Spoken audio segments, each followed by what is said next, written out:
So based on what I'm seeing here, I can tell the tomatoes are ready now.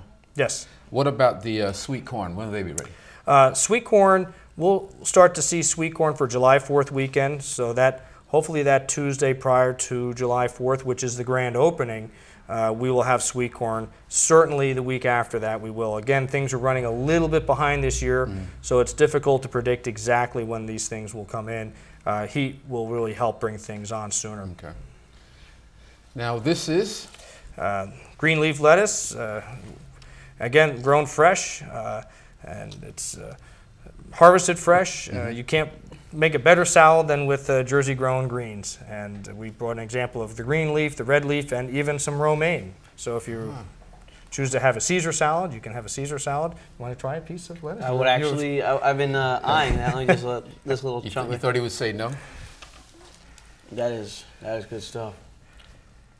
Now, if you're gonna give me the whole thing, I'm just gonna dunk my head in there. I'm gonna turn into like a little Pac-Man. I think one of the things that residents know that have been shopping with us for a long time is that there really is a difference in the flavor with locally grown products. It's the flavor, the northern New Jersey soil adds a lot to it. The climate we have, there's a reason why New Jersey is the Garden State, and it's because we really have a perfect combination of climate and soil and heat conditions to grow beautiful products. Excuse me 1 second.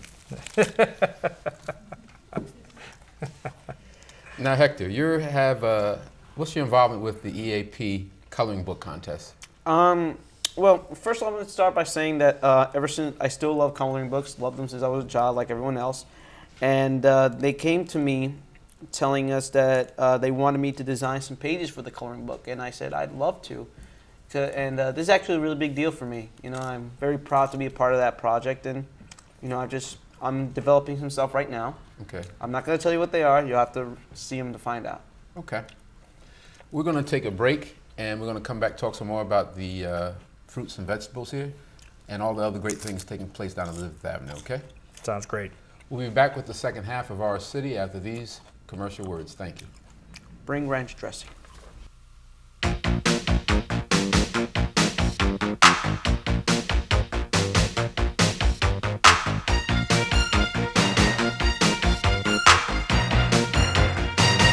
Hello, I'm Mayor Bollwage. Each year, approximately 5,000 young people under the age of 21 die from underage drinking. In Elizabeth, businesses who sell alcohol to minors can face up to 45 days suspension or lose their liquor license. You must be 21 to purchase, possess, or consume alcohol. Consequences of underage drinking include fines, loss of driving privileges, community service, or participation in an alcohol treatment program. This applies even if you do not have your license. With prom and graduation season approaching, remember, the keys to your car can be the key to your future. Do not drink and drive. Welcome back to the second half of Our City. Once again, I'm Alonzo Jones, sitting in for Mayor Bollwage, and today we're discussing the Elizabeth Farmers Market. Kurt, the new Secretary of Agriculture has been scheduled to attend the Elizabeth Farmers Market opening day ceremony. That's going to be Tuesday, June 30th. Now, have you heard or met with the? As a matter of fact, I have had the opportunity to meet with the new Secretary of Agriculture, Doug Fisher, several times, and we're certainly glad to have a new secretary, and I think it's very indicative of the commitment, the new commitment that Governor Corazine's administration has made to the Department of Agriculture. You may be familiar that last year the Treasurer's Office had made a recommendation that the Department of Agriculture be eliminated, and through a statewide effort, both urban and rural interests spoke very loudly to the administration, to the governor, and said, please, this doesn't make sense. The department's actually one of the best run departments in the state, and there's even a committee of volunteer farmers established by state law, the State Board of Agriculture, that oversees the functions of the department. There's no other department in the state that's overseen by an official group of overseers. We brought about 130 tractors down to State Street last year, paraded through Trenton, and the governor listened, we're glad to say, and as a result, the Department of Ag was funded again, and it is again in this upcoming year's budget, and we have a new secretary, Doug Fisher, who was an assemblyman from the 3rd District, which is a heavily agricultural district. And he has a great working relationship with the majority leaders in both the Senate and the Assembly, as well as the governor's office, and he's a very talented individual, and we're glad to have him. Okay. Now, I know the EAP has been conducting a shopper survey as part of their market study. Have you been working on this, Hector? To the capacity that only I've been passing out flyers, that's about it, you know. I would like to do more, but I really don't know what else I can contribute. You know, that's about it. Okay. Now, in addition to being a farmer, Kurt, you're a Devils fan? You bet. My family and I are big Devils fans. I even brought my hat with me today. And my wife, although, is a Rangers fan, I must admit, but she does go to Devils games on occasion. I have been able to get her in. Does she bring a book?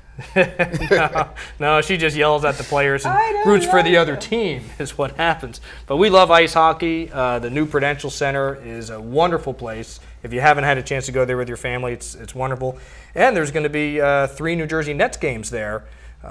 This season, we're pumping up the Prudential Center right now. And the Devils own that, so they're going to be happy I'm speaking right now. Back to the farmers market.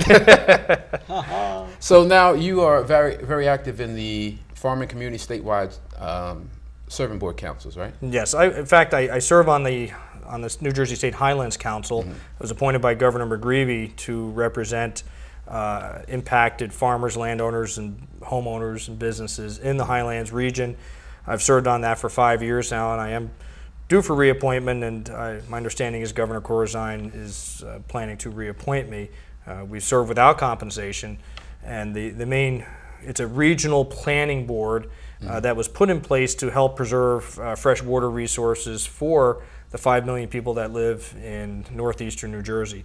There's a complexity of issues, of course, associated with that, with restricting development, compensating people for lost equity. So the issues are complex.